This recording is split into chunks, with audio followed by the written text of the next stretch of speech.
say ekoneke vote e ma yedi ma MaqE yes sir but e won model ke about star 800 star 717 hash na toma yedi ma ne ba ma ye boy won model ke ba ye red zone no me nominee code in E45. okay, you nominee code E45.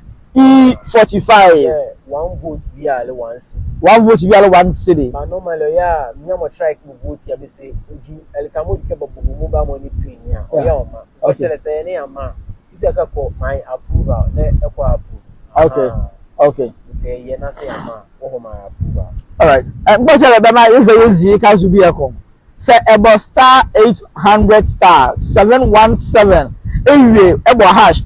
Now Eba nominee code E45 and every na when you approve and more about approve no do a kakadi auto ready call star 170 na call option 6 e call option 6 option 3 my approval na wa approve na we do a wa my yes sir e vote kubiara or sideko 1 cedi but masimani kubiara e bongo modreke mo le biara wa vote fera 100 cedis so ti e bobo avurenu ye gwa wo ankobra na se simani kubiara da vote 100 cedis ama yedi mania ba vakane ezaya nzima yeze ye ba miye nzima yeze ye ba miye boy yedi ma marama overa be jire nya no da yonzi na da ko vakane owra na yede nzima anyunu ekure ke ofro na oyo mu ara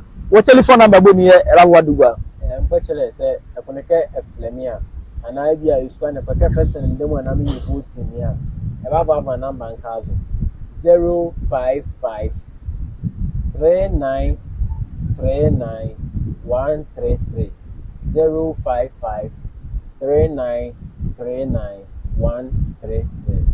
Ole ndemu me personal number mo WhatsApp number. Duman mo be send this question about la bobo sozo. Dumane ba MaqE. MaqE.